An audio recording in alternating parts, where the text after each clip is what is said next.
کہ صحابہ کرام یوں کرتے تھے، یہاں کرتے تھے، فلان کرتے تھے، ٹھکان کرتے تھے، انہیں باغ نہیں دیتا، حضرت ابوبکر صدیق نے باغ نہیں دیتا، سیدہ فاطمہ چلی گئی. شیعہ یہ تمہیں کب مارتے ہیں اور تمہیں کہتے ہیں تمہاری بخاری میں لکھا ہوا ہے کہ وہ گئی تھی، سیدہ پاک گئی تھی، انہوں نے باغ نہیں دیا. میں بتلاتا ہوں کیوں نہیں دیا. سنو جتنے بھی بیٹھے ہوئے ہو، میری رگوں میں علی المرتضیٰ کا خون ہے، اور میں تمہیں بتاتا ہوں بات کیا تھی. وہ بات یہ تھی جب سیدہ پاک حاضر اور پوچھ گیا تو نہ کیا سیدہ میری جان بھی تیرے تھے قربان. گل یہ ہے کہ باغ کی آمدنی جس طرح آپ لیتی ہیں لیتی رہے، جس طرح حضور کے زمانے میں تھا اسی طرح چلے. آپ جو یہ کہتی ہیں کہ نام آپ کے کرواؤں تو یہ نہیں ہوگا، اس لیے کہ وراثت اس کی چینج ہوتی ہے جو مر جائے. کوئی سمجھ آئی ہے کہ کوئی نہیں؟ اور کوئی آئی جے سمجھ کے کوئی نہیں کہا وراثت اس کی چینج ہوتی ہے جو مر جائے. اے سیدہ تیرا باپ آج بھی لیٹ کر ہمیں دیکھ رہا ہے. نیٹ پہ ہمارے بھائیوں کے ایک عالم دین کا کلپ چل رہا ہے جس میں اس نے باغ فدق کے بارے میں کچھ لفظ کہیں، شاید آپ میں سے بھی کسی نے سنا ہو. ان مولا کا نام ہے مولانا کا مفتی جمال الدین بغدادی. ماشاءاللہ 5ویں 6 بٹن تک ان کا وہ تصویری سلسلہ ہے، اور انہوں نے باغ فدق کے بارے میں، اور ان کے لوگ بڑے مطمئن ہیں کہ جی ہمارے مولانا نے اخیر کر دی. انہوں نے پتہ کیا کہا ہے؟ لوگوں کو بڑی وزنی بات لگی ہے. انکار حق سیدہ کا کیا اور ساتھ یہ کہا ہے کہ مجھ میں علی کا خون ہے، اور اینڈ پہ لکھا ہوا ہے بغدادی. تو جمال الدین صاحب میں بڑے ادب سے کہہ رہا ہوں، آپ میں اگر علی کا خون ہوتا آپ یا نقوی ہوتے یا شیرازی ہوتے یا قاسمی ہوتے، آپ تو بغدادی ہیں، آپ میں کسی بغداد کے بندے کا خون ہے. جی بسم اللہ، جی بسم اللہ. اور اوپر سے انکار کیا جا رہا ہے، انکار کر رہے ہیں حق سیدہ کا، باغ فدق کا.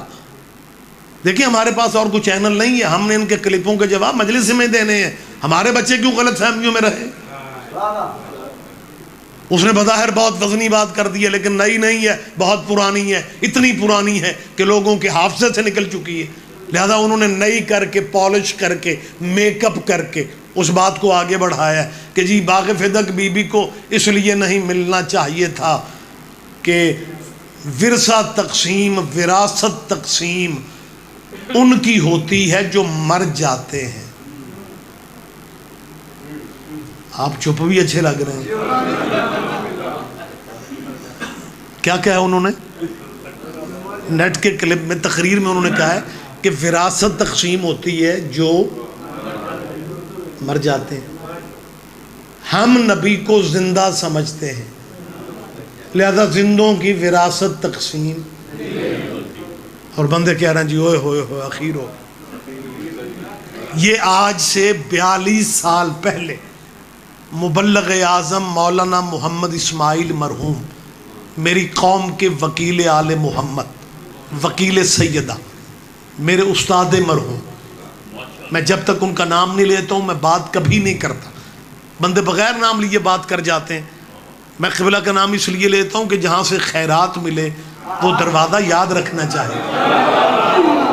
اور مبلغ اعظم اور بزرگ بیٹھے میں آپ، مولانا اسماعیل پہ یہ کرم تھا. میں نے خود قبلہ سے سنا، اسماعیل قبلہ فرمایا کرتے تھے میں نے شہزادی سے خیرات مانگی ہے کہ بی بی مجھے دنیا نہیں چاہیے، تیرا مخالف سوال کرے مجھے جواب کی توفیق ملنی چاہیے. اور متوجہ ہیں آپ، کبھی ایسا نہیں ہوا تھا کہ کوئی اعتراض مذہب شیعہ پہ ہو اور مبلغ اعظم اس کا جواب نہ دے. ممکن ہی نہیں تھا. اور یہ جو اعتراض مفتی جمال الدین کر رہے ہیں، یہ مبلغ اعظم کی زندگی میں یہ بات ہو چکی تھی. ریاست بہاولپور کا مناظرہ تھا، اور مناظرہ اب تو ہوتا نہیں ہے لہذا بچوں کو نہیں پتا مناظرہ کیا ہے. دونوں مذہبوں کے علماء ایک ہی اس میں پنڈال میں ہوتے تھے، آدھا مجمع ایک طرف آدھا مجمع دوسری طرف، اور دونوں 10-10 منٹ کا ٹائم ہوتا تھا، ڈائریکٹ بات ہوتی تھی. برداشت کا دور تھا، کلاشنکوف کا دور نہیں تھا، تلخیاں ہنگامے نہیں تھے. سالس ہندو تک بھی ہوا کرتے تھے مناظروں کے منصف، جو دونوں گھروں کے دلائل سن کے فیصلہ کریں کہ حق کس کے ساتھ ہے. وہ زمانہ تھا قبلہ.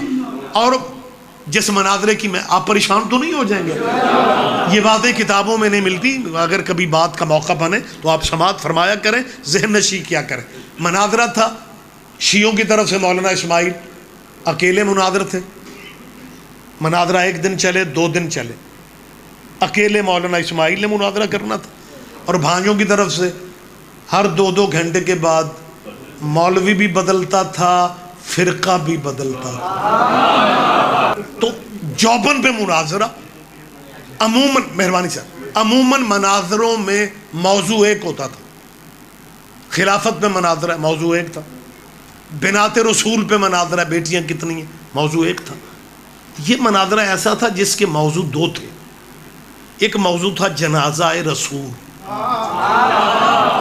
کہ وضاحت کی ضرورت ہی نہیں، آپ ہر چیز سمجھتے کہ جنازہ کس نے پڑھا کس نے نہیں پڑھا۔ دوسرا موضوع تھا وراثت رسول۔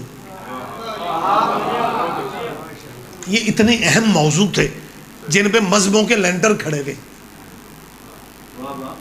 جنازہ رسول والی سڑک جاتی ہے خلافت کی طرف، وراثت والی گلی جاتی ہے باغ فدق کی طرف۔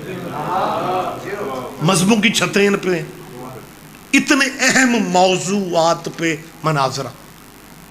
مولانا اسماعیل صاحب شیعوں کی طرف سے جواب دے رہے ہیں، وہ اعتراض کر رہے ہیں، مناظرہ چلتا رہا۔ دن پورا گزرنے کے قریب عصر کے بعد والی نشست میں ایک فریش تازہ دم ہیوی ویٹ مولانا وہ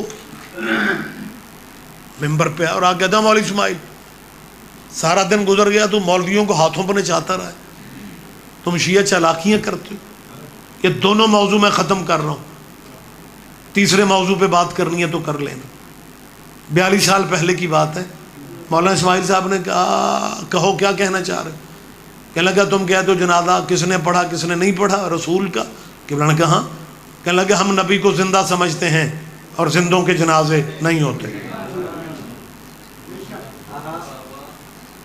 دیکھو میرا اور آپ کا تعلق پنجاب سے، سرکار ہمارے پنچایتی اصول ہیں کہ مخالف بھی وطنی بات کرے تو اس کی قدر کرو۔ اس نے اخیر کر دی بھائی، اس نے کہا زندوں کے نہ جنازے ہوتے ہیں نہ زندوں کی وراثت تقسیم ہوتی ہے۔ بغدادی صاحب یہ بات آپ نے نئی نہیں کی، ہمارے حافظے ساتھ دے رہے ہیں، یہ 42 سال پہلے بات منظر پہ آ چکی تھی۔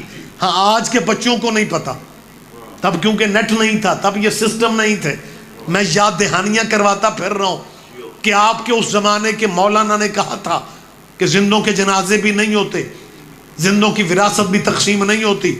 مبلغ اعظم نے کہا مولانا آپ نے اگر کوئی اور اعتراض کرنا ہے وہ بھی کر لیں تاکہ آپ کا ٹائم مکمل ہو، پھر میرا ٹائم شروع ہو، میں اپنے ٹائم میں بات کروں۔ اس نے کہا ٹائم آپ نے بات کرنی ہی کیا ہے، شیعہ میدان مناظرہ ہار چکے ہیں، تمہارے شیعوں کے پاس میرے اعتراض کا جواب ہی نہیں ہے کہ ہم نبی کو زندہ سمجھتے ہیں، زندوں کے نہ جنازے ہوتے ہیں نہ زندوں کے ورثے تقسیم ہوتے ہیں۔ جب اس نے 8 منٹ ایک ہی بات کی، میدان مناظرہ کی عجیب کیفیت تھی، اور وہ مولوی اکیلا ہی بول رہا تھا، نہ زندوں کے جنازے ہوتے ہیں نہ زندوں کے ورثے تقسیم ہوتے ہیں، خدا نظر بد سے عزاداروں کو بچائے۔ مبلغ اعظم نے جواب میں ایک ہی فقرہ کہہ کے میدان اپنے ہاتھ میں لے لیا۔ اسماعیل فرماتا ہے مولوی جی یاد رکھنا، اگر زندوں کے جنازے بھی نہیں ہوتے، زندوں کے ورثے بھی تقسیم نہیں ہوتے، پھر زندوں کے خلیفے بھی نہیں ہوتے۔